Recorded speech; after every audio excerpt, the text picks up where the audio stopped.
A very good noon to each and every one of you. Welcome back to परचम।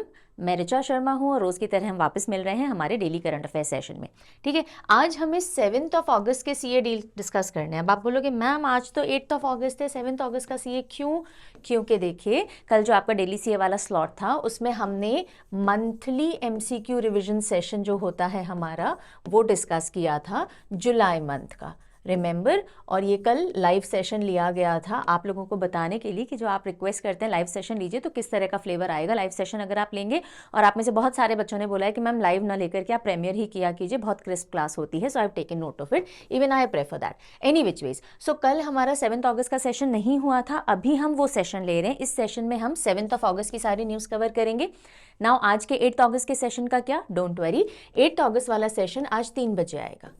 ठीक है, today only you will be getting both the session. अलग अलग हमने रखे हैं बिकॉज न्यूज़ काफ़ी ज़्यादा हो जाती है, सेशन बहुत बड़ा हो जाता है। सो अभी हम 7 अगस्त की कवरेज करेंगे। 8 अगस्त वाला न्यूज़ कब मिलेगा? 3 PM पे मिलेगा। आज ही 3 बजे आप वो सेशन देख सकते हो। ठीक है जी, चलिए अब आज काफ़ी सारे इंपॉर्टेंट अनाउंसमेंट हैं और बहुत ही ज़्यादा ध्यान देने वाले हैं, पर आगे बढ़ते हैं और फिर मैं बताती हूँ। एक बार कल का question of the day discuss कर लेते हैं, क्या था। सो देखिए जो लास्ट सेशन लिया गया था दैट इज 6 अगस्त का जो सीए हमने लिया था, उसमें जाते जाते क्वेश्चन था डॉक्टर यामिनी कृष्णमूर्ति जिनका हाल ही में निधन हो गया, उनको पद्म विभूषण कौन से साल में दिया गया था, राइट। तो यामिनी कृष्णमूर्ति जी कौन से 2 डांस फॉर्म्स है जिनसे बहुत स्ट्रांगली एसोसिएटेड थी, भरतनाट्यम एंड दूसरा कौन सा था, जल्दी से कमेंट सेक्शन में लिख के बताओ। भरतनाट्यम और एक और डांस फॉर्म था जिससे यामिनी कृष्णमूर्ति जी एसोसिएटेड थी बहुत स्ट्रांगली, और इनको पद्मश्री, पद्म भूषण, पद्म विभूषण तीनों से सम्मानित किया जा चुका है। आपसे पूछा था पद्म विभूषण कौन से साल में दिया गया था, आंसर 2016 है। ठीक है जी, अब चलिए ये तो लास्ट सेशन का कवरेज हो गया। अब जो इंपॉर्टेंट अनाउंसमेंट है, ऋचा मैम 1 हफ्ते के लिए जा रही हैं out of station, out of country for that matter, family trip है, और इसलिए मैं 9 to 15 अगस्त अवेलेबल नहीं हूँ। क्लासेस मिस नहीं होंगी। We have another very learned faculty joining us और वो है यशोवर्धन सर। ये अदरवाइज आपके ज्योग्राफी सेशंस भी लेंगे और करंट अफेयर सेशन भी लेंगे। सो ये आपकी क्लासेस रोज लेंगे, डेली सीए की और वीकली सीए भी जो बीच में आएगा वो। अब आप में से कई बच्चे पूछेंगे मैम भूमिका मैम क्यों नहीं ले रहे हैं। भूमिका मैम के घर में मेडिकल इमरजेंसी है और पिछले कुछ टाइम से वो इसलिए अटेंड नहीं कर पा रहे हैं, किसी भी तरह के क्लासेस को पढ़ा नहीं पा रहे हैं। उनके फैमिली में बिल्कुल इमीडिएट मेंबर का हॉस्पिटलाइजेशन हो रखा है। Any which ways, so Yashovardhan sir a very learned faculty. Again जैसा मैंने भूमिका मैम के टाइम पे आपको डिस्क्लेमर दिया था, आप फैकल्टी के साथ कोऑपरेट करोगे। हर एक का अपना टीचिंग स्टाइल होता है, इफेक्टिव स्टाइल है ये मैं आपको बता सकती हूँ, लेकिन हर एक का अपना स्टाइल होता है। कमेंट सेक्शन में बिल्कुल कोई बैठ करके ये कंपैरिजन नहीं करेगा, अरे ये अच्छे नहीं है, वो अच्छे नहीं है, ये अच्छे हैं, वो अच्छे हैं। Do not do all of that. आपका काम है पढ़ना, अच्छा कंटेंट और अच्छी डिलीवरी आपको मिलेगी। सो आज जो 3 PM वाला सेशन आएगा यानी 8 अगस्त के सीए का, वो भी यश सर लेंगे, यशोवर्धन सर या यश सर हम शॉर्ट में बोल लें तो यश सर लेंगे। और यहाँ से लेके 15 अगस्त को भी जो आपको सेशन देखने को मिलेगा वहां तक यशोवर्धन सर आपका सीए कंटिन्यू रखेंगे in my absence. Are you clear with it, right. Do not miss the sessions, ये सेशन रिपीट नहीं होंगे, so do not miss it. और उसी तरह से आपका सब कुछ चलेगा। डेली आपको अराउंड 10:30 शेड्यूल शेयर कर दिया जाएगा उस दिन जो भी क्लासेस हो रही हैं। तो 12 बजे तो आपका डेली सीए आता ही है, उसके बाद 3 PM पे एक सेशन आएगा और अगर 6 PM पे कोई सेशन होगा तो वो भी आएगा, और आपको शेड्यूल रोज के रोज मिलेगा। देख लीजिएगा, टेलीग्राम पे आएगा, वाईटी कम्युनिटी पे आएगा, इंस्टाग्राम पे आएगा, आप चेकआउट कर सकते हो। Done, are you clear with it. और जय सर जो कि आपके बैंकिंग अवेयरनेस, इकोनॉमिक्स और बैंकिंग करंट अफेयर की फैकल्टी हैं, तो जय सर आज आपका मंथली बैंकिंग सेशन भी लेने वाले हैं जुलाई मंथ का। तो बैंकिंग एंड फाइनेंस वाले बच्चे do not miss this session. आप लोगों की बहुत रिक्वेस्ट थी कि मैम जुलाई वाला कवरेज सर से करवा दीजिए, तो जय सर का आज सेशन आएगा 6 PM। ठीक है जी, तो आज का शेड्यूल क्या है, अभी आप डेली सीए देख रहे हो, 3 बजे आप क्या देखेंगे, 8 अगस्त का डेली सीए देखेंगे, 6 बजे आप मंथली बैंकिंग एंड फाइनेंस वाला जो पूरा कवरेज है जुलाई का वो कंप्लीट करने वाले हो, और कल से आप फर्दर अपनी क्लासेस कंटिन्यू करोगे। ऋचा मैम अब आपको कब मिलेंगी, 16 अगस्त को हम मिलेंगे। ठीक है जी, सो 16 अगस्त से हम हमारी जर्नी वापस कंटिन्यू कर लेंगे। Clear with it. चलो आगे बढ़ेंगे, और मंथली मैगजीन जुलाई की हो चुकी है रिलीज। जिन जिन बच्चों को नहीं पता है parchamclasses.in से जाके आप इसको एक्सेस कर सकते हो। और इस पूरे हफ्ते आप ध्यान दीजिएगा, कोई ना कोई सेल आएगी बिकॉज इंडिपेंडेंस डे आ रहा है ना, तो आप उसको भी अवेल कर सकते हो। परचम ऐप पे उसका बेनिफिट आपको मिलता है। आज जो भी आप पढ़ोगे उसका PDF आपको टेलीग्राम पे अवेलेबल हो जाएगा, परचम ऐप पे अवेलेबल हो जाएगा। बाकी कोई मंथली मैगजीन चाहिए, एनी अदर PDF चाहिए तो parchamclasses.in जाके आप चेकआउट करोगे। ठीक है जी, अनाउंसमेंट्स क्लियर हो गए? हाँ, अच्छे से पढ़िएगा, do not miss the sessions. ऐसा नहीं होना चाहिए कि अरे ये पढ़ा रहे हैं तो हम नहीं पढ़ रहे, वो पढ़ा रहे हैं तो हम पढ़ेंगे। Do not do all that nonsense, आप ही का नुकसान होगा, है ना, मैम का कुछ नहीं जाएगा। चलिए सो स्टार्ट कर लेते हैं 7 अगस्त के डेली CA को, है ना। 8 वाला 3 बजे आएगा, do not miss that also. So 7 अगस्त को एक बहुत इंपॉर्टेंट डे आता है and that is national handloom day. National handloom day, जो हाथ से चीज़ें बनती हैं ना, जो कपड़े हैंडलूम में हाथ से बनाए जाते हैं उनको कहा जाता है। और नेशनल हैंडलूम डे कब से ऑब्जर्व किया जा रहा है? 2015 से, 2015 से ऑब्जर्व किया जा रहा है। और क्यों?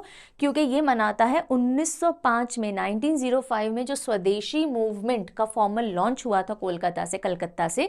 सो उसी को सेलिब्रेट करते हुए हम स्वदेशी मूवमेंट को ही एक तरह से आगे बढ़ाते हुए नेशनल हैंडलूम डे ऑब्जर्व करते हैं, 7 अगस्त को करते हैं। और इस बार 10th एडिशन है नेशनल हैंडलूम डे का। और इसी के उपलक्ष्य के ऊपर नेशनल हैंडलूम डे के सेलिब्रेशन विज्ञान भवन नई दिल्ली में ऑर्गेनाइज किए गए, राइट। और उस दौरान चीफ गेस्ट जो थे उस फंक्शन में, वो वाइस प्रेसिडेंट ऑफ इंडिया यानी धनखड़ जी थे, ठीक है। और संत Kabir awards, national handloom award भी इस पूरे इवेंट के दौरान लोगों को दिए गए। साथ ही साथ एक कॉफ़ी टेबल बुक ना इस तरह की थोड़ी सी बड़ी बुक होती है जो आप कॉफ़ी टेबल पर रख के खोल सकते हो, पिक्चर्स वगैरह ज़्यादा होती हैं उसमें। उसका नाम था Parampara sustainability in handloom traditions of India. Parampara sustainability in handloom traditions of India coffee table book भी रिलीज की गई। तो समझ में आ गया, 7 अगस्त को होता है नेशनल हैंडलूम डे, राइट। चलिए एक और इम्पॉर्टेंट डे आता है 7 अगस्त को, और वो किसके ऑनर में है? जो पहला गोल्ड ट्रैक एंड फील्ड के अंदर जैवलिन में हम लेकर के आए थे ओलंपिक्स में, और हमारे लिए कौन लाए थे? नीरज चोपड़ा लाए थे 2021 में, है ना। तो 2022 से हमने इस दिन को ऑब्जर्व करना शुरू किया, नेशनल जैवलिन डे। नाम क्या है इस डे का? National javelin day. जैवलिन यानी भाला, तो नेशनल जैवलिन डे भी 7 अगस्त को मनाया जाता है। एथलेटिक्स फेडरेशन ऑफ इंडिया ने इसका अनाउंसमेंट किया था कि भाई 2021 में जब नीरज चोपड़ा ने ओलंपिक गोल्ड जीता था जैवलिन में, तो अनाउंसमेंट आ गया था कि अगले साल से हम 7 अगस्त को ही, जिस तारीख को इन्होंने गोल्ड जीता है, हम नेशनल जैवलिन डे की तरह मनाएंगे। तो 2021 टोक्यो ओलंपिक्स में gold medal Neeraj Chopra javelin throw में लाए थे, राइट। 2022 से हम इस डे को मना रहे हैं। अब एथलेटिक्स फेडरेशन ऑफ इंडिया के बारे में मेंशन आया तो देख लीजिए कौन है प्रेसिडेंट इसके? आदिल सुमेरीवाला जी हैं, ठीक है। और इसका फाउंडेशन कब हुआ था? 1946 में ये ऑर्गेनाइजेशन एग्जिस्टेंस में आई थी, नई दिल्ली के अंदर हेडक्वार्टर्ड है। अगली खबर के लिए चलते हैं। इंटरनेशनल डोमेन पे हमारी जो प्रेसिडेंट साहिबा हैं वो 2 दिन के फीजी दौरे पे थी, ठीक है। अब इस फीजी दौरे के दौरान ये भी कहा गया था कि भी पार्लियामेंट को भी एड्रेस करेंगी। तो इन सब के बीच एक और खबर आई कि इनको एक सम्मान दिया गया है, फीजी का हाईएस्ट ऑनर दिया गया है। कौन सा है? So president Draupadi Murmu conferred highest honour companion of the order of Fiji, companion of the order of Fiji, और इस सुबह के अंदर दिया गया। सो प्रेसिडेंट द्रौपदी मुर्मू जी को कॉन्फर किया गया है हाईएस्ट ऑनर ऑफ फीजी, और वो क्या है? Companion of the order of Fiji. और 75 ईयर्स डिप्लोमेटिक एसोसिएशन के जो दोनों देशों के हैं वो कंप्लीट होते हुए इस थीम के ऊपर एड्रेस किया हमारी प्रेसिडेंट साहिबा ने फीजी के पार्लियामेंट के अंदर। और थैंक यू भी किया फीजी को कि जब आदित्य L1 लॉन्च हुआ था तो उनकी तरफ से भी कुछ ट्रैकिंग वगैरह के लिए उन्होंने सपोर्ट प्रोवाइड किया था, अपनी जगह दी थी। और फीजी को इंडिया ने जो हेल्प किया था कोविड-19 के दौरान, तो दोनों देशों के रिलेशंस बहुत स्ट्रांग हैं, उनको वापस से थोड़ा तरोताज़ा किया गया। अब यहाँ पे 3 एमिनेंट पोजिशंस हैं, नाम हैं जो आपको ध्यान रखने हैं। हमने पहले भी बात की थी इसके बारे में। प्रेसिडेंट कौन है फीजी के? सो फीजी के प्रेसिडेंट है रातू विलियम केटनोवेर। और प्राइम मिनिस्टर कौन है फीजी की? Sitiveni Rabuka. एक और पोजीशन देखिए, high commissioner of India to Fiji. ये पोजीशन कौन व्यक्ति होल्ड कर रहे हैं? PS Karthikeyan, right. तो ये हमको देखना है। और बाकी प्रेसिडेंट द्रौपदी मुर्मू जी 2 दिन की विजिट पे वहाँ गई थी, और कौन सा अवार्ड मिला है? Companion of the order of Fiji, ठीक है। देन अगली खबर क्या आ रही है? इंडिया होस्ट कर रहा है पहला बिम्स्टेक बिजनेस समिट। बिम्स्टेक, सो बिम्स्टेक समिट पहला बिजनेस से related, first business summit of BIMSTEC कौन होस्ट कर रहा है? इंडिया होस्ट कर रही है, और 6 से लेके 8 ये 3 डेज का समिट है जो हम होस्ट कर रहे हैं। आज ये वाइंड अप हो जाएगा। फर्स्ट बिम्स्टेक, बिम्स्टेक का फुल फॉर्म क्या है? Bay of Bengal initiative for multi sectoral technical and economic cooperation. एक इकोनॉमिक फोरम है बेसिकली। तो जो भी बिम्स्टेक नेशंस हैं एक दूसरे के साथ में सहयोग करते हैं, और उन्हीं लोगों ने पहला बिजनेस समिट रखा। दोनों देशों के जितने भी पॉलिसी मेकर्स हैं, गवर्नमेंट ऑफिशियल्स हैं, या फिर एंटरप्रेन्योर्स हैं, इंडस्ट्री से रिलेटेड लोग हैं, वो साथ आए और उन्होंने बातचीत की कि किस तरह से बिजनेस डोमेन में बिम्स्टेक कंट्रीज आगे बढ़ सकती हैं, एक दूसरे को सहयोग कर सकती हैं। ठीक है, और इसको ऑर्गेनाइज किसने किया? होस्ट हमने किया है। किसने ऑर्गेनाइज किया? मिनिस्ट्री ऑफ एक्सटर्नल अफेयर्स ने in association with confederation of Indian industries, CII के साथ में मिलकर। और इनॉग्रेशन किसने किया? हमारे एक्सटर्नल अफेयर्स मिनिस्टर जयशंकर जी ने इसका इनॉग्रेशन किया है। तो पहला बिम्स्टेक बिजनेस समिट होस्ट कौन था? इंडिया था। न्यू दिल्ली के अंदर ये 3 दिन का समिट ऑर्गेनाइज किया गया by ministry of external affairs in association with CII। Inaugurate किया जयशंकर जी ने। ठीक है, यहाँ तक की क्लैरिटी मिल गई। चलिए, अब बिम्स्टेक का मेंशन आया है। हाँ जी, तो स्टैटिक पोर्शन हम देखेंगे। स्टैटिक के अंदर बिम्स्टेक से रिलेटेड हम इन्फो देख लेते हैं। सो बिम्स्टेक की इनिशियल जब शुरुआत की गई थी तो 4 कंट्रीज साथ में आए थे। कौन से साल की मैं बात कर रही हूँ? मैं बात कर रही हूँ 1997 की। 6 जून 1997 को बिम्स्टेक ऑफिशियली एग्जिस्टेंस में आता है। कौन से डिक्लेरेशन के थ्रू? बैंकॉक डिक्लेरेशन के थ्रू। कौन से 4 कंट्रीज होते हैं? बांग्लादेश, इंडिया, श्रीलंका और थाईलैंड। बाद में 2 देश और इसमें जुड़ जाते हैं, नेपाल और भूटान। और ये कब होता है? 2004 के अंदर। तो आज हमारे पास Bangladesh, India, Myanmar, Sri Lanka, Thailand, Nepal, Bhutan, ये सारे कंट्रीज इसके मेंबर्स हैं। ओके, और इसका परमानेंट सेक्रेटेरिएट ढाका बांग्लादेश के अंदर पड़ता है। अगली खबर क्या आ रही है? मोटा भाई क्या खबर लेकर के आए हैं? सो अमित शाह जी ने लॉन्च किया है कुछ एप्स को फॉर न्यू क्रिमिनल लॉज। अब देखिए, नई क्रिमिनल लॉज तो आ गई हैं। नई क्रिमिनल लॉज से क्या होगा कि आपका जैसे ही आपका केस बनता है और तब से लेकर अगर वो सुप्रीम कोर्ट तक भी जाता है केस, तो भी ये पूरा का पूरा मामला 3 साल के अंदर वाइंड अप हो सकता है, अगर प्रॉपर्ली क्रिमिनल लॉज का एप्लीकेशन किया जाता है, जो कि किया जाना रहेगा। लॉ बन चुकी है, राइट। तो fast track addressal of criminal activities के लिए लॉज लाए गए थे। अब उन लॉज के स्मूथ इंप्लीमेंटेशन के लिए कुछ एप्लीकेशंस लॉन्च की गई हैं। वो कौन कौन सी एप्लीकेशन है, किस किस काम आएंगे, ये हमको देखना है। तो चलिए, Amit Shah launch 4 new applications. कितनी? 4 नई applications for implementation of new criminal laws. अब ये 4 एप्लीकेशन कौन सी है? एक है ई साक्ष्य, साक्ष्य यानी एविडेंस, हाँ। फिर न्याय सेतु, न्याय श्रुति एंड ई समन, ये 4 ऐप हैं। ओके, और ये भी कहा गया जब ये लॉन्च की गई कि अगर जो 3 न्यू क्रिमिनल लॉज हैं, जब फुल इंप्लीमेंटेशन आप उनका कर लोगे, तो उसके बाद जैसे ही कोई केस बनता है और अगर हायर अपील करते करते सुप्रीम कोर्ट तक भी जाता है, तो भी मैक्सिमम 3 इयर्स के अंदर अंदर आप निपटारा कर सकते हो। जहां अभी सालों साल लग जाते हैं, वो प्रॉब्लम अब खत्म होगी। चलिए, हमारा जो मुद्दा है वापस उस पर आ जाते हैं कि जो 4 ऐप्स हैं या एप्लीकेशन है, इनके फंक्शंस क्या हैं। सबसे पहला ई साक्ष्य। ई साक्ष्य यानी इलेक्ट्रॉनिक तरीके से आप सबूत दे सकते हो। तो टेस्टिमनीज, वीडियोग्राफी, फोटोग्राफी जो भी है, वो ई एविडेंस सर्वर पे सेव करने का काम ये एप्लीकेशन करेगी। ठीक है, और जितनी भी कोर्ट्स होंगी उनको रियल टाइम बेसिस पे ये दिख सकता है, उन्होंने भेजी और यहाँ से वो कोर्ट्स के अंदर प्रोड्यूस की जा सकती है। ई साक्ष्य। ई समन ऐप क्या करेगी? अगेन इलेक्ट्रॉनिक समन्स भेजना। पहले लिखित में समन जाते थे, रिसीव होते थे, फिर सामने वाला आता था, ये सब नहीं होगा। इलेक्ट्रॉनिक समन भेजे जा सकते हैं पुलिस स्टेशन को और कंसर्न पर्सन को, जिनको भी कोर्ट में बुलाना है। न्याय सेतु डैशबोर्ड क्या करेगा? ये police, medical, forensic, prosecution, prisoner authority, सबको सेतु यानी ब्रिज बनाने का काम करेगा। इन सबके साथ में इंफॉर्मेशन जो भी होगी वो रियल टाइम बेसिस पे शेयर की जा सकती है। ओके, और ये जो भी इंफॉर्मेशन दे रहे हो पुलिस के साथ शेयर की जा सकती है। तो बेसिकली न्याय से रिलेटेड वॉट एवर इंफॉर्मेशन अलग अलग पीपल हैव, वो सब एक ही डैशबोर्ड पे अवेलेबल हो जाएगी। देन न्याय श्रुति। श्रुति यानी सुनने से रिलेटेड होता है। तो कोर्ट को विटनेसेस को वीडियो कॉन्फ्रेंसिंग के थ्रू, जैसे अगर विटनेस के ऊपर खतरा है या वो नहीं आ सकते, तो वो वीडियो कॉन्फ्रेंसिंग से अपनी गवाही दे सकते हैं। तो वो सुनने के लिए न्याय श्रुति ऐप है जो कि कोर्ट्स यूज कर सकती हैं। ठीक है, तो ये 4 एप्लीकेशन है। ऑल राइट, अच्छा, अब ये थोड़ी सी ब्रीफिंग ले लेते हैं कि जो 3 न्यू क्रिमिनल लॉज आई थी उन्होंने किसको रिप्लेस किया है। तो BNS यानी भारतीय न्याय संहिता 2023, इंडियन पीनल कोड 1860 को रिप्लेस किया। BNSS यानी भारतीय नागरिक सुरक्षा संहिता 23, इसने कोड ऑफ क्रिमिनल प्रोसीजर 1973 को रिप्लेस किया। एंड BSA यानी भारतीय साक्ष्य अधिनियम 23, इसने इंडियन एविडेंस एक्ट 1872 को रिप्लेस किया। ठीक है, अब ये कई बार हम पढ़ चुके हैं। अगली खबर की ओर रुख करेंगे और अब जो न्यूज़ आ रही है वो डिफेंस डोमेन से आ रही है। न्यूज़ ये है कि इंडिया ने स्टार्ट कर दी है होस्ट करना पहली मल्टीनेशनल एयर एक्सरसाइज तरंग शक्ति। सो तरंग शक्ति किसने होस्ट की, कौन सा विंग है, अभी वो देखेंगे। इंडियन एयरफोर्स है, मैं बता ही देती हूँ, वायुसेना, इंडियन एयरफोर्स, सॉरी IAF होगा ना, इंडियन एयरफोर्स ने होस्ट की है, स्टार्ट कर दिया है होस्ट करना तरंग शक्ति 2024 एक्सरसाइज। और ये बहुत बड़े लेवल पे मल्टीलैटरल एक्सरसाइज है, 2 फेजेस में होगी। जो पहला फेज है वो तमिलनाडु के अंदर स्टार्ट हो चुका है 6 अगस्त को, सुलार तमिलनाडु में।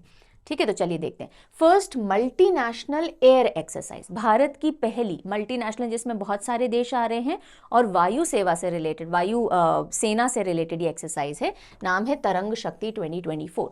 कहाँ इसको लॉन्च किया गया है? सुलार तमिलनाडु के अंदर। सो इसको लार्जेस्ट मल्टीलैटरल एयर एक्सरसाइज कह रहे हैं बिकॉज बहुत सारे देश इसमें पार्टिसिपेट कर रहे हैं। हमने इनवाइट किया था 50 से ज़्यादा देशों को, 30 कंट्रीज आर पार्टिसिपेटिंग।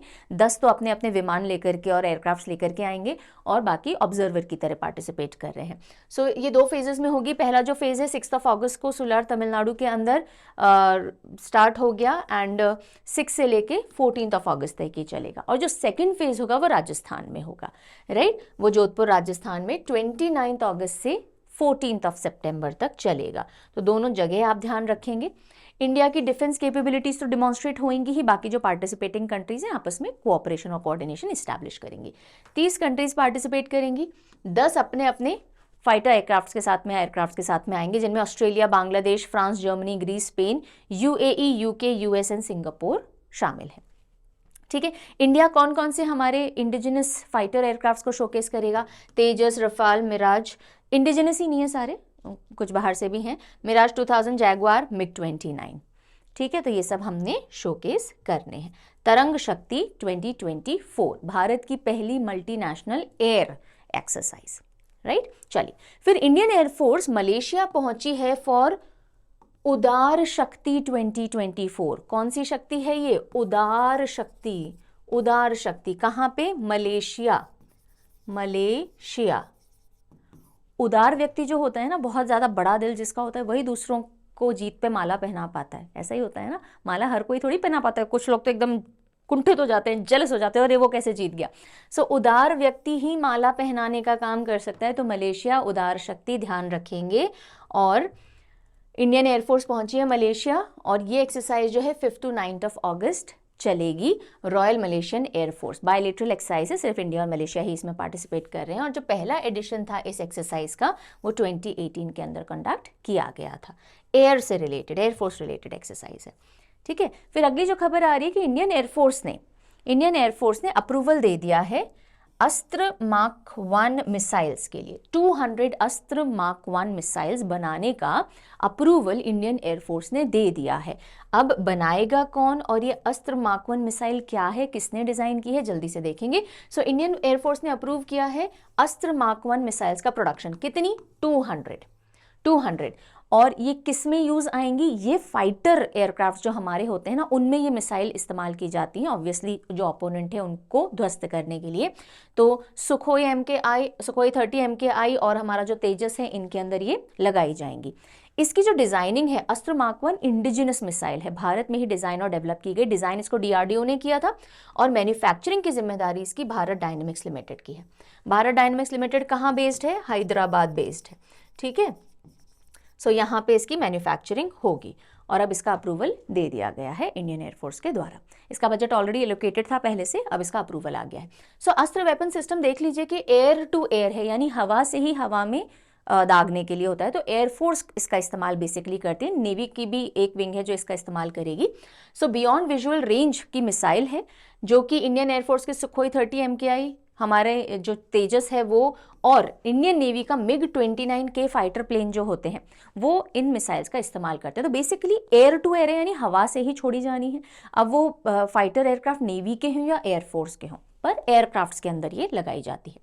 जो अस्त्र MK1 है उसकी रेंज 80 to 110 किलोमीटर्स है, राइट, और 4.5 मैक की मैक्सिमम स्पीड ये अचीव कर सकती है। 1 मैक यानी speed of sound, right, 4.5 Mach की स्पीड से ये जा सकती है, और एरियल टारगेट्स हो, हेलीकॉप्टर्स हो, सबको, इन सबको ध्वस्त करने के लिए काफ़ी सशक्त है ये।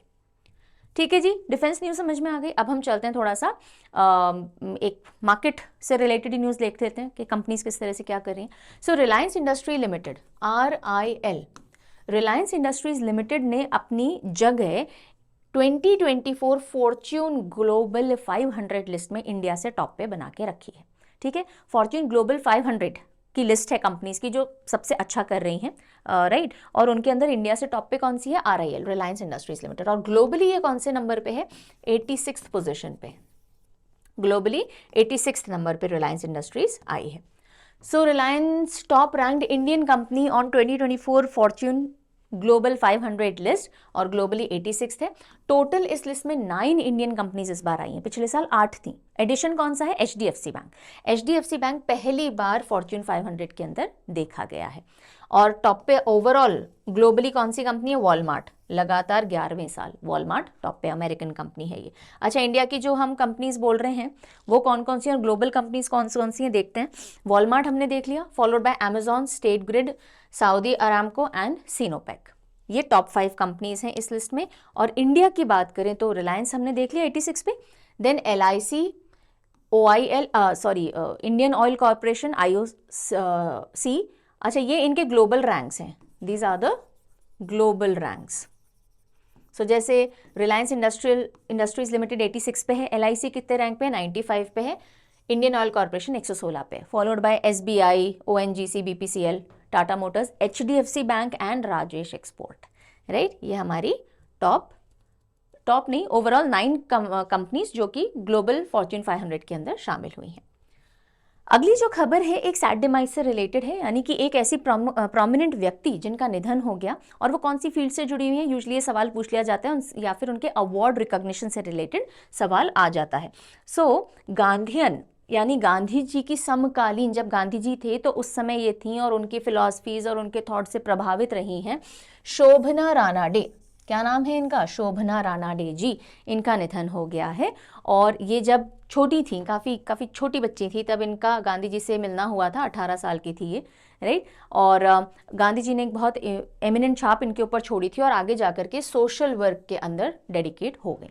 सो सोशल वर्कर थी। कौन सी फील्ड से जुड़ी हुई थी शोभना रानाडे जी? सोशल वर्क से जुड़ी हुई थी। इनको पद्म भूषण मिला है 2011 में, राइट। और जमनालाल बजाज फाउंडेशन जो है, उन्होंने भी इनको Jamnalal Bajaj award for development and welfare of women and children से सम्मानित किया था 2011 में। तो सेम अवार्ड, मतलब सेम ईयर में 2 अवार्ड मिले हुए हैं। पर्टिकुलरली विमेन और चिल्ड्रन से रिलेटेड सोशल वर्क में काफ़ी ये एक्टिव थी शोभना रानाडे जी।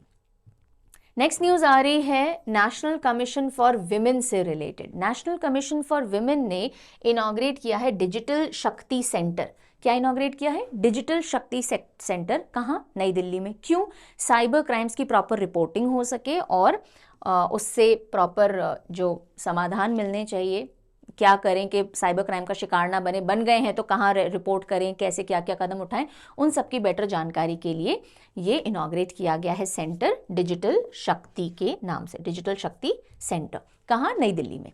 So national commission for women ने इनॉग्रेट किया है डिजिटल शक्ति सेंटर न्यू दिल्ली के अंदर। साइबर क्राइम्स जो विमेन के अगेंस्ट होते हैं, देखो नेशनल कमीशन फॉर विमेन है तो विमेन सेंट्रिक ही काम कर रही है। सो विमेन के अगेंस्ट जो भी साइबर क्राइम्स होते हैं उनको कैसे रोका जा सकता है, बचा जा सकता है, और आप शिकार हो गए हो तो कहाँ कंप्लेन करनी है, क्या स्टेप्स उठाने, ये सब बताए जाएंगे।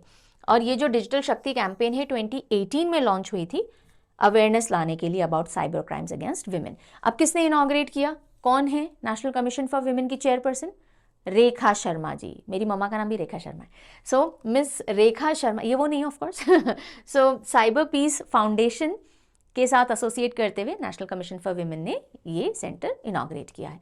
अच्छा, अगर थोड़ा डेटा देखें तो साइबर क्राइम केसेस जो हैं भारत में वो बढ़ रहे हैं, क्योंकि ऑब्वियसली हम डिजिटली भी बढ़ रहे हैं।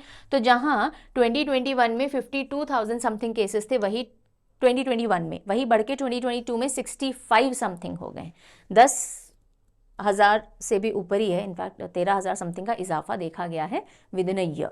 So it is on the rise and obviously complaints में भी बढ़ोतरी हुई है, बिकॉज केसेस बढ़ रहे हैं, लोगों में जागरूकता बढ़ रही है, तो अब वो कंप्लेंट्स भी करते हैं, और कंप्लेंट्स कहाँ करनी है, कैसे करनी है, और अवेयरनेस के लिए सेंटर इनॉग्रेट किया गया है। नेक्स्ट न्यूज़ आ रही है, द वर्ल्ड बैंक ने एक नया इंडेक्स अनाउंस किया है, वो अक्टूबर के अंदर आएगा, पर उस इंडेक्स का नाम है business ready. So what is this index all about, let us understand. और क्वेश्चन कैसे बन सकता है, ये जो इंडेक्स है ये कौन सी बॉडी रिलीज करेगी। So B ready index, B ready, business ready या B ready. So World Bank कौन सी बॉडी है इसके पीछे, वर्ल्ड बैंक है। वर्ल्ड बैंक ने नया फ्लैगशिप रिपोर्ट इंडेक्स है जो कि वो लेकर के आएंगे। Business environment and investment climate अलग अलग देशों में, अलग अलग इकोनॉमीज में कैसा है, इससे रिलेटेड ये पूरी रिपोर्ट वर्ल्ड बैंक लेकर के आने वाला है।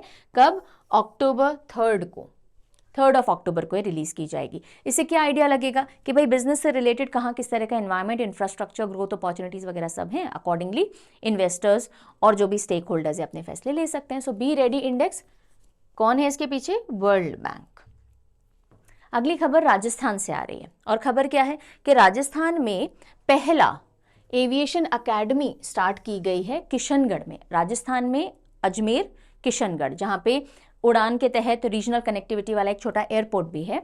तो अवियाना एविएशन अकेडमी का इनॉग्रेशन किया गया है, और जो राजस्थान के सीएम हैं, कौन है राजस्थान के सीएम, कौन से शर्मा जी, भजन लाल शर्मा। कल, अच्छा नहीं अभी तो मैंने रिलीज नहीं किया, कल मैंने रिकॉर्ड कर दिया है आपके लिए वो सेशन। बहुत जल्दी आपको सीएम एंड गवर्नर जो आप बोल रहे थे ना, तो अभी मैं हफ्ते भर के लिए जा रही हूँ, तो मैं आपके लिए एक वीडियो रिकॉर्ड करके जा रही हूँ। आपको 1-2 दिन में ये वीडियो मिल जाएगा, जैसे ही स्लॉट अवेलेबल होगा, CM and governors with mnemonics, ठीक है।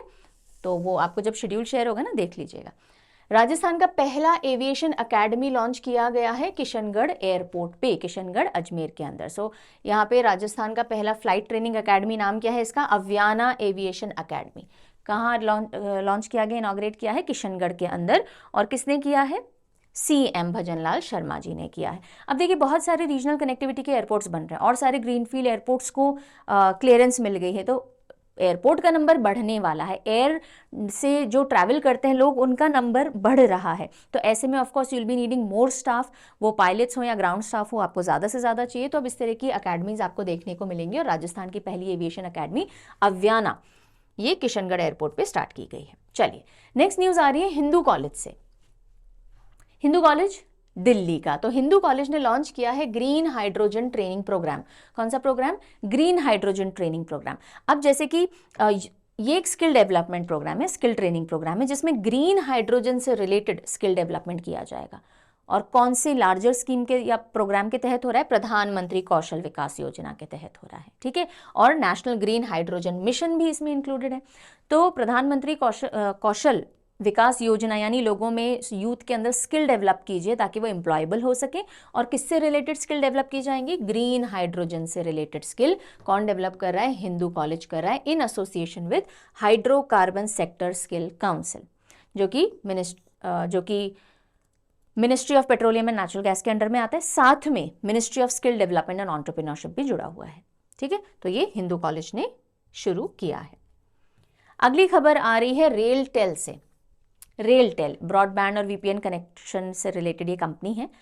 सो रेलटेल ने साइलिस के साथ में एसोसिएशन अनाउंस किया है, स्ट्रेटेजिक पार्टनरशिप में आए हैं ये रेलटेल और साइलिस, ओके। और क्यों, ताकि जो साइबर सिक्योरिटी है इंडियन रेलवे के इंफ्रास्ट्रक्चर में, इंडियन रेलवेज में जो ब्रॉडबैंड सर्विसेज, वीपीएन सर्विसेज होती हैं, उनके अंदर साइबर सिक्योरिटी को और स्ट्रॉन्ग करने के लिए रेलटेल ने किसके साथ में पार्टनरशिप की है, साइलिस के साथ में पार्टनरिंग की है, okay. So RailTel partnered with Cylus to enhance railway cyber security, और साइलस 1 ये इन्होंने डिप्लॉय कर दिया है अपने रेलवे सिग्नलिंग और टेलीकॉम सिस्टम्स को साइबर क्राइम से बचाने के लिए।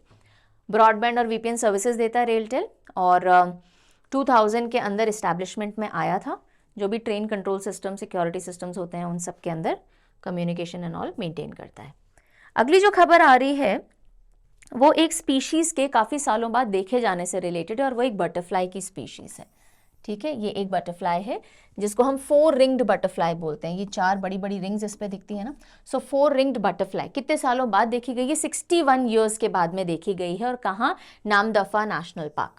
सो नामदफा नेशनल पार्क आ गया न्यूज़ में, और ये कहाँ है? अरुणाचल प्रदेश के अंदर है। ठीक है, सो नामदफा नेशनल पार्क अरुणाचल में 61 ईयर्स के बाद में देखी गई है ये 4 रिंग बटरफ्लाई। इससे पहले जब ये लास्ट इंडिया में देखी गई थी नॉर्थ ईस्ट के अंदर, तो असम में देखी गई थी, राइट। 1957 में असम के मार्गरीटा रीजन से देखी गई थी। ये बेसिकली चाइना की है, ये जो प्रजाति है ये चाइना की है, और ये वाला इलाका जो है वहाँ पे उड़ते उड़ते अब बहुत टाइम से आ गई है।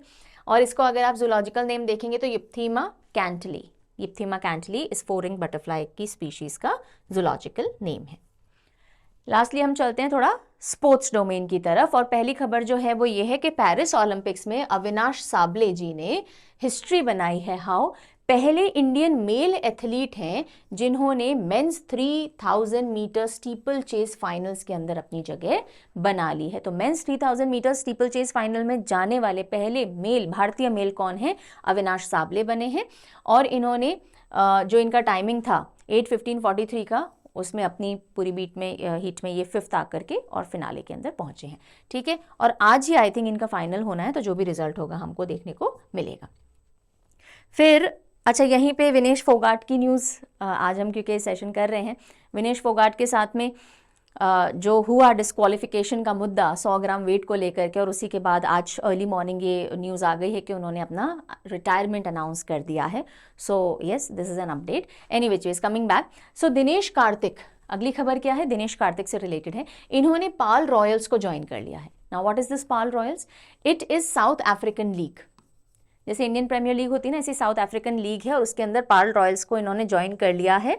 और उससे पहले ये विकेट कीपर बैटर थे इंडिया के, और इन्होंने अनाउंसमेंट किया था अपना retirement from all forms of cricket जून के अंदर। उसके बाद ये मेंटर कम बैटिंग कोच के तौर पे काम कर रहे थे रॉयल चैलेंजर्स बेंगलुरु के, और अब इन्होंने SA20 जो कि साउथ अफ्रीकन लीग है उसको ज्वाइन कर लिया, और पहले भारतीय क्रिकेटर बन गए हैं। ये इंपॉर्टेंट है, फर्स्ट इंडियन क्रिकेटर जो कि साउथ अफ्रीकन लीग में पार्टिसिपेट करने जा रहे हैं। उनका नाम क्या है? दिनेश कार्तिक है।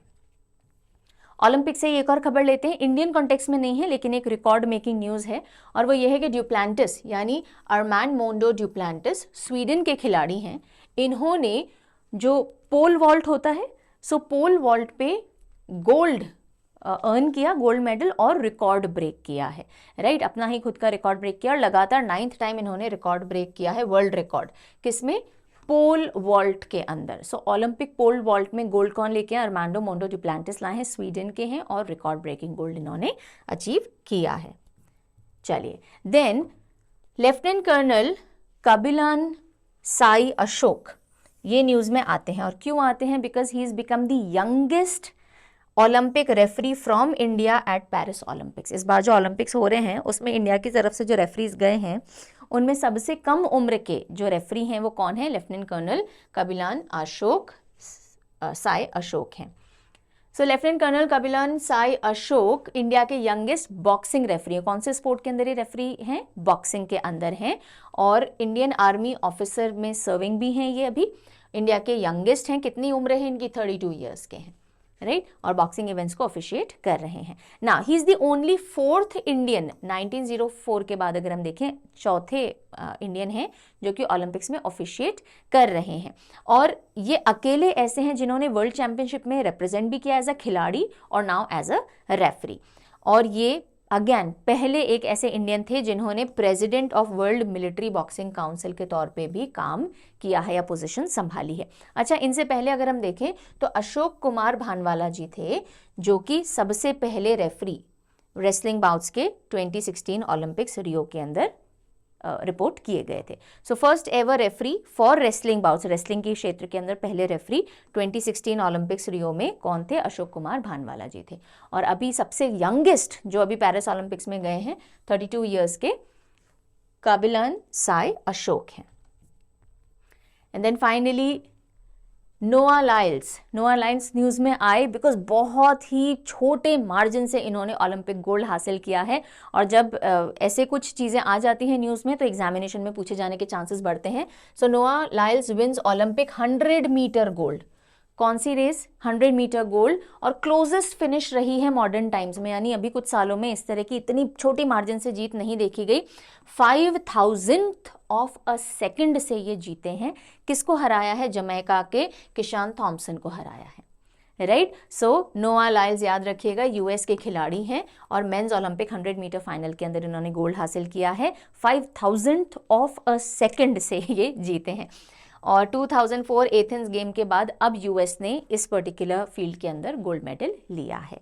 ठीक है जी, तो ये जितनी भी इंपॉर्टेंट खबर आज हमको पढ़नी थी फॉर 7th ऑफ अगस्त, ठीक है, वो हमने कवर कर ली है। I have already told you कि 8th ऑफ अगस्त का जो सीए है वो आज 3 बजे 3 PM आएगा। कौन लेंगे? यशोवर्धन सर आपका लेंगे। और अब से लेकर के 15th ऑफ अगस्त तक का जो डेली सीए है और बीच में जो वीकली सीए आएगा वो भी यशोवर्धन सर आपका लेंगे, और आप अटेंड करेंगे, अच्छे से सिंसियरली पढ़ेंगे without taking your mind into all any other area. ठीक है, कि कैसा पढ़ा रहे हैं, क्यों पढ़ा रहे हैं, नहीं पढ़ा रहे हैं, अच्छा पढ़ा रहे हैं वो तो मुझे पता है, इसीलिए मैंने रिप्लेसमेंट में डाला है, सब्स्टिट्यूशन में डाला है। कंपैरिजन आप नहीं करेंगे, कोऑपरेट आप करेंगे, सिंसियरली आप पढ़ेंगे, आपकी रिस्पॉन्सिबिलिटी है।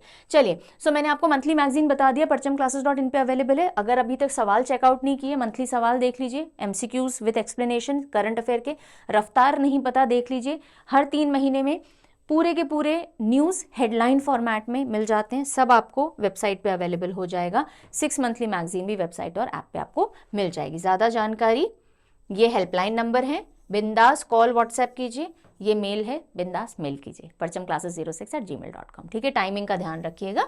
चलिए रिवीजन क्वेश्चन की तरफ रुक करेंगे, जल्दी जल्दी से आप लाइव चैट में आंसर करना शुरू करेंगे।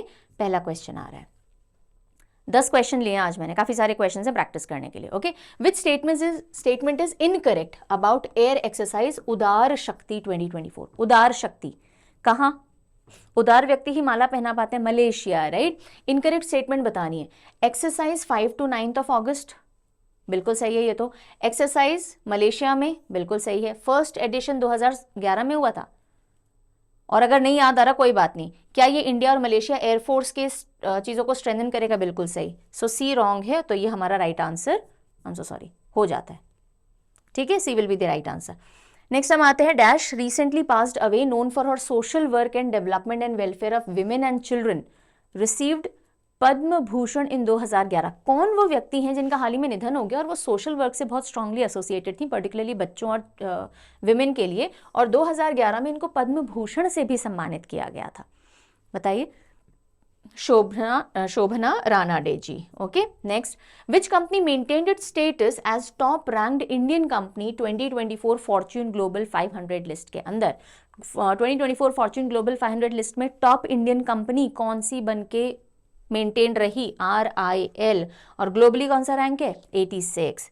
ठीक है, what is the primary function of e Sakshya app? हमने देखी 4 ऐप्स लॉन्च की थी अमित शाह जी ने, उनमें से ई साक्ष्य ऐप का क्या रोल या फंक्शन है? क्या वो समन्स भेजेगी? नहीं जी। टेस्टिमोनियल, वीडियोग्राफी, फोटोग्राफी ई एविडेंस सर्वर पे सेव करेगी? बिल्कुल। ई साक्ष्य यानी ई एविडेंसेस सेव करने का ये काम करेगी। B will be the right answer. Which company has RailTel partnered with to enhance cyber security for Indian railways? RailTel ने कौन सी कंपनी के साथ में पार्टनर किया है? आंसर क्या होगा? साइलस के साथ में किया है। Okay, Who became the first Indian cricketer to participate in South African League SA20? South African League SA20 में पार्टिसिपेट करने वाले पहले भारतीय क्रिकेटर, पूर्व भारतीय क्रिकेटर कौन बन गए हैं? दिनेश कार्तिक बन गए हैं। Who became India's youngest referee to officiate boxing events at Paris Olympics 2024? Bharat के यंगेस्ट रेफरी बॉक्सिंग इवेंट्स को रेफर या जज करने वाले पेरिस ओलंपिक्स में, what's the name? Kabilan Sai Ashok. Which organization developed अस्त्र MK1 मिसाइल? अस्त्र MK1 मिसाइल डेवलप किसने की? डेवलप पूछा जा रहा है, मैन्युफैक्चरिंग नहीं पूछी जाए। डेवलप यानी डिजाइन और डेवलप करना। सो आंसर क्या होगा? DRDO will be the right answer. In which district of Rajasthan is Avyana aviation academy located? So Avyana aviation academy हाल ही में कहाँ इनॉग्रेट की गई है? राजस्थान में। कौन सी डिस्ट्रिक्ट है जी? जगह किशनगढ़ है, लेकिन किशनगढ़ कौन सी डिस्ट्रिक्ट में आता है? उसी डिस्ट्रिक्ट में जहां परचम भी है, जहां ऋचा मैम जहां से पढ़ाती हैं, and that is Ajmer district. Okay, then this is your question of the day. What is the highest honour of Fiji that president Draupadi Murmu was conferred with during her visit to Fiji? ठीक है जी, तो ये हो गया आज का सेशन. प्लीज मैं वापस तीसरी बार बता रही हूँ, ये 7th ऑफ अगस्त का हमने कवर किया है. 8th ऑफ अगस्त का आज दिन में 3 बजे आएगा. 9 से लेके 15th ऑफ अगस्त तक जो भी डेली सीए होगा और बीच में जो वीकली सीए आएगा वो यशोवर्धन सर लेंगे, शेड्यूल के साथ लेंगे. रोज आपके साथ शेड्यूल शेयर किया जाएगा 10:30 बजे तक. सो आप रेफर करेंगे और उस हिसाब से अपनी तैयारी करेंगे. ऋचा मैम जब घूम के आ जाएंगी, अच्छा मैम कहाँ जा रहे हो, आप जरूर पूछोगे. मैं श्रीलंका जाकर के आ रही हूँ फैमिली के साथ. ठीक है, सो जब हम वापस आ जाएंगे मैं 16th ऑफ अगस्त को आपको मिलूंगी और हम वहां से अपनी जर्नी वापस कंटिन्यू करेंगे. Take good care of yourself, be good to your teachers, be good to yourself, be good to your studies and enjoy. See you. Bye-bye.